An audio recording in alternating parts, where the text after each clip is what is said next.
হাতের কাছে গ্লাসটা আচমকা রূপা ছুঁড়ে মারল তুরানের মাথায়, চিৎকার করে বলল, তোর শয়তান, তোর শার্ট প্যান্টে আগুন দিব। তোর জন্য আম্মু আমায় মেরেছে। তুরানের কপাল থেকে রক্ত পড়ছে। সাহেলা বেগম ঠায় দাঁড়িয়ে আছে। তুরান কপালে হাত দিয়ে ভ্যাবাচাকা খেয়ে দাঁড়িয়ে আছে। কি করবে রূপাকে? চড় দিবে? না, এই বাসায় আর থাকা যায় না, বড্ড বেশি করছে মেয়েটা। আঙ্কেল, এ বাসায় থাকা আমার পক্ষে সম্ভব না। আমি কালকে বাসা ছেড়ে দিব। তুরানের কথায় অবাক হয়ে আজিজ চৌধুরী তুরানের দিকে তাকায়। অবাক হবারই কথা। কত অনুরোধ করার পর আজিজ চৌধুরী তুরানকে বাসা ভাড়া দিয়েছে, নয়তো এমন ব্যাচেলার ছেলেকে এই বাসায় ভাড়া দিবে? একটু থেমে তুরান আবার বলল, পুরো মাসের ভাড়া দিয়ে দিব। এখন তো মাসের অর্ধেক। তা তুমি এত অনুরোধ করে বাসা ভাড়া নিলে, এখন আবার ছেড়ে দিতে চাচ্ছ?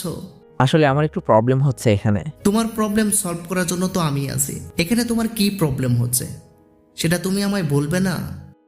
পর্দার আড়ালে দুইটা কৌতূহলী চোখ দেখা যাচ্ছে, যে নিজেকে আড়াল করে রেখে আজিজ চৌধুরী আর তুরানের কথা শুনছে। তুরান আর চোখে দেখে বুঝল রূপা ছাড়া আর কে। তুরানকে নিরুত্তর দেখে আজিজ চৌধুরী আবার বলল, কি প্রবলেম তোমার বলো? রূপার কারণে কোনো সমস্যা হচ্ছে? ও কি তোমায় কোনো রকম ডিস্টার্ব করছে? হ্যাঁ, বলতে গিয়েও থেমে যায় তুরান। রূপা যতই যা করুক, রূপার প্রতি আলাদা টান কাজ করে তুরানের। মেয়েটা অবুঝ প্রকৃতির, ওর ঘাড়ে দোষ না দেওয়াই ভালো। ইতস্তত বোধ করছে তুরান। হাতের ঘড়ির দিকে তাকিয়ে তাড়াহুড়ো ভাব নিয়ে বলল, আঙ্কেল, আমার বেরোতে হবে এখন। আসছে, পরে কথা বলবো আপনার সাথে। আজিজ চৌধুরীর ফ্ল্যাট থেকে বেরিয়ে পড়ল তুরান। লম্বা একটা নিঃশ্বাস ছাড়ল। একদম বেঅক্কল হয়ে গেল যেন। কেন বাসা ছাড়বে তার উপযুক্ত কারণ দাঁড় করিয়ে আজিজ চৌধুরীর কাছে যাওয়া উচিত ছিল। এভাবে হুট করে গেল। রূপার দোষ দিতে গিয়েও বিবেকে বাধা দিল। মেয়েটা একটু অদ্ভুত টাইপের, কেমন সহজ সরল মায়া মায়া চেহারা। ভেবেচিন্তে একটা অজুহাত বের করে না হয় বাসা ছাড়ার কথা বলবে। কাঁধের উপর কারোর হাতের স্পর্শ পেয়ে পেছনে ফিরে তাকায় তুরান। চাপা কণ্ঠে বলল, রূপা। রূপার চোখগুলো ভেজা। কাঁদছে মেয়েটা।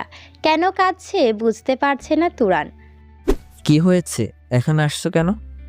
আচমকা তুরানকে জড়িয়ে ধরে রূপা। আপনি এখান থেকে যাবেন না প্লিজ। বাবা মা তাহলে আমায় দোষ দিবে। আজিজ চৌধুরী আমায় এ বাড়ি থেকে তাড়িয়ে দিবে। কারেন্টের শক খাওয়ার মতো কেঁপে ওঠে তুরান। এভাবে কাউকে জড়িয়ে ধরা যায় জানা ছিল না তুরানের। নিজেকে সামলিয়ে বলল, আরে এভাবে ঝরিয়ে ধর। ছাড়ো, ছাড়ো, কেউ দেখে ফেললে বাজে ভাববে। রূপা কান্না ভেজা কণ্ঠে বলল, ছাড়বো না। আগে বলেন যাবেন না। আমি আপনার শার্ট প্যান্ট ফেরত দিয়ে দিব। রূপার স্পর্শে অদ্ভুত শিহরণ অনুভব করছে তুরান।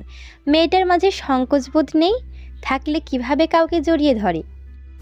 না, যাব না, ছাড়ো এবার। তুরানকে ছেড়ে দেয় রূপা। চোখগুলো লাল হয়ে আছে। তুরান একটা চেয়ার টেনে বলল, বসো এখানে। রূপা একবার তুরানের দিকে তাকিয়ে বাধ্য মেয়ের মতো বসলো। তুরান রূপার পাশে একটা চেয়ার নিয়ে বসলো। চোখের জল মুছতে মুছতে রূপা বলল, আপনি যদি বাবার কাছে আমার নাম বলতেন তাহলে আম্মুকে কথা শোনাতো খুব। তারপরও বুঝে গেছে হয়তো আমিই আপনাকে ডিস্টার্ব করেছি, তাই আপনি চলে যেতে চাচ্ছেন। সেই জন্যই বলিনি। তুরানের মাথায় ব্যান্ডেজ করা।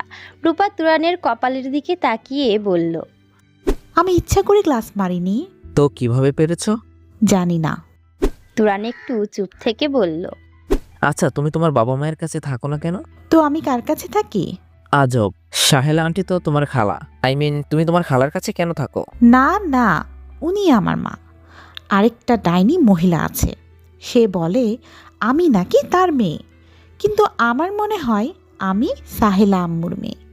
ফিক করে হেসে দেয় তুরান। সাহেলা আম্মুর মেয়ে? কি আজব কথা। তোমার আম্মুকে সেটা তুমি বলতে পারো না? একজন বললেই হলো নাকি? হ্যাঁ পারি তো বলতে। আপনার সাহেলা আন্টিই আমার আম্মু। ধুর। হিসাব মেলাতে পারছে না তুরান। এই মেয়ের মেন্টালিটি প্রবলেম আছে। তুমি যদি আমায় কোনো রকম ডিস্টার্ব করো, আমি কিন্তু চলে যাব। এটা তোমার লাস্ট চান্স। মাথা ঝাঁকিয়ে রূপা বলল, আচ্ছা